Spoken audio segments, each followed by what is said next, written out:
आदेश आदेश जय मां काली। हम तांत्रिक दुर्वासा आज बात करेंगे प्रेत साधना के ऊपर। काफ़ी महत्वपूर्ण जानकारी हम देंगे।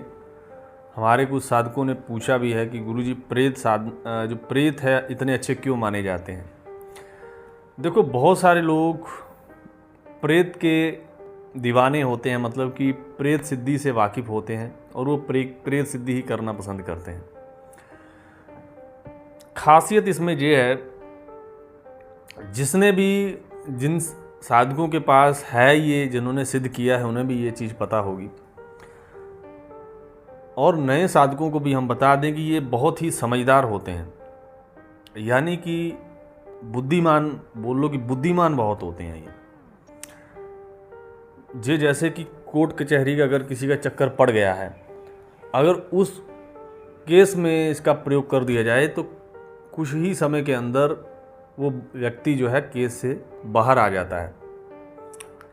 यानी कि इस प्रयोग से जो है ये खुद प्रेत जो है देखता है कि क्या करना है क्या नहीं करना है, खुद जाता है और पूरा जो चांस बन जाता है कि बंदा जो है उस केस से बाहर हो जाएगा। दूसरा, एक तो ये बहुत ही जल्द सिद्ध हो जाता है, यानी कि 11 दिनों के अंदर ही ये प्रकट हो जाता है। और जो हमारे गुरु द्वारा जो विधि बताई गई थी, जो उन्होंने हमें जिस विधि से करवाया था, जो विधि बताई थी, वो विधि हमें जो है आज तक देखने को नहीं मिली। बहुत सारी विधियां हैं प्रेत को सिद्ध करने के लिए, लेकिन जो हमें करवाई गई थी वो बहुत ही अलग है और बहुत ही अपने आप में एक सरल विधि है। आपको एक जो है वट वृक्ष खोजना है, अच्छा सा कोई, और वहाँ पर आपको जो है इसकी साधना करनी है। आपको जो विधि हम बताएंगे उससे आप बाहर आपको जाना पड़ेगा। एक घर पे भी करने वाली है इसकी विधि, जिसके द्वारा आप जो है इसको घर पे सिद्ध कर सकते हो। लेकिन अगर आप बाहर जा सकते हो घर के, तो उसके लिए हम जो है एक वट वृक्ष के नीचे आप बैठ सकते हो, या फिर बबूल का वृक्ष आपको मिल जाए। थोड़ा बड़ा होना चाहिए वृक्ष बबूल के वृक्ष के नीचे जो है, इन दोनों के कोई भी मिल जाए, कोई ऐसा नहीं है कि कोई उनमें से एक, दोनों में से कोई भी मिल जाए, आप उसके नीचे जो है इसकी सिद्धि कर सकते हो हमसे लेकर के। और ये जो बाकी षटकर्म वगैरह हैं उसमें बहुत तीव्र है, ये शक्तिशाली है, इसीलिए ही बाकी कामों में भी बहुत तीव्र है। ये एक इसकी ये है कि ये अगर किसी पर कर दिया जाए तो ये दिमाग पर बहुत हावी हो जाता है, यानी कि सामने वाला अपने आप को कंट्रोल नहीं कर पाएगा अगर प्रेत उस पर छोड़ दिया तो। ऐसे ही जो मारण प्रयोग किए जाते हैं प्रेत द्वारा, तो कई बार व्यक्ति जो है सुसाइड कर लेता है, यानी कि अपने आप को आत्महत्या कर लेता है, अपने आप को ही ख़त्म कर लेता है। इतना उसको दिमाग इतना घुमा देते हैं। तो ये बहुत ही खतरनाक प्रयोग है जो उसका मारण प्रयोग है, जल्द करना नहीं चाहिए। और वशीकरण प्रयोग है, वो भी इसका उतना ही तीव्र है। वशीकरण अगर किसी पे कर दिया जाए तो कुछ ही समय के अंदर जो है वो व्यक्ति जो है उसका फ़ोन आ जाएगा आपको।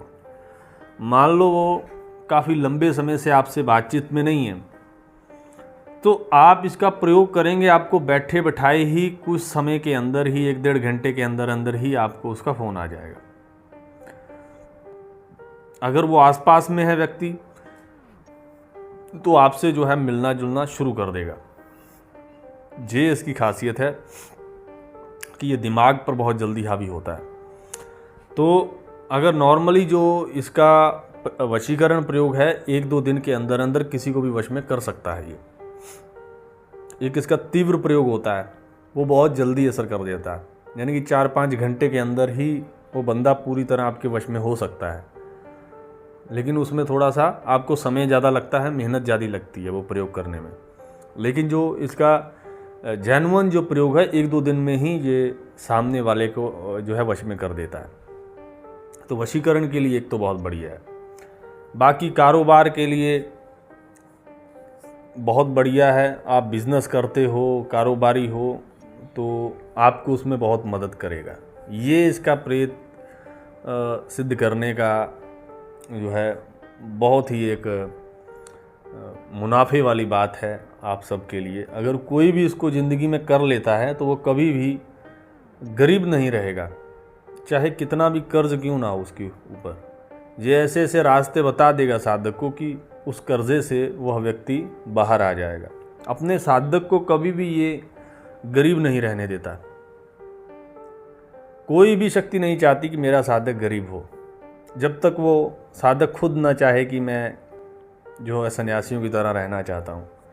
बाकी जो है शक्ति अपने आप में ही इतनी ताकत रखती है कि ये धन वगैरह जो है ये बड़ी मुसीबत रह नहीं जाती है।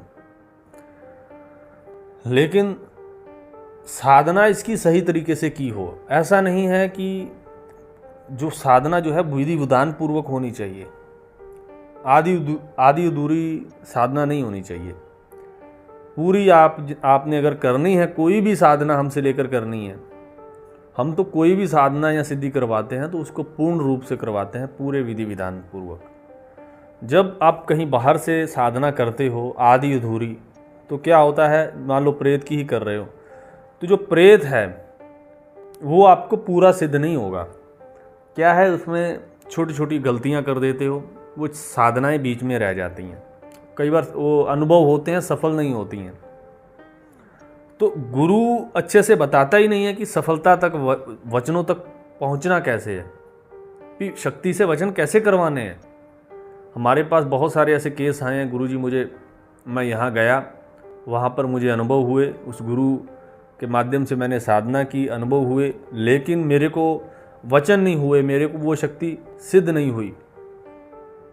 इस तरीके से देखो, गुरु का दायित्व होता है कि वो पूर्ण उस साधना को करवाए। गुरु का मन हो जाए तो साधना फिर ही सिद्धि होती है। आधे अधूरे अनुभव तो इस तरीके से सिद्धि साधनाएं नहीं होती। तो हम कोई भी साधना करवाते हैं पूर्ण विधि विधान।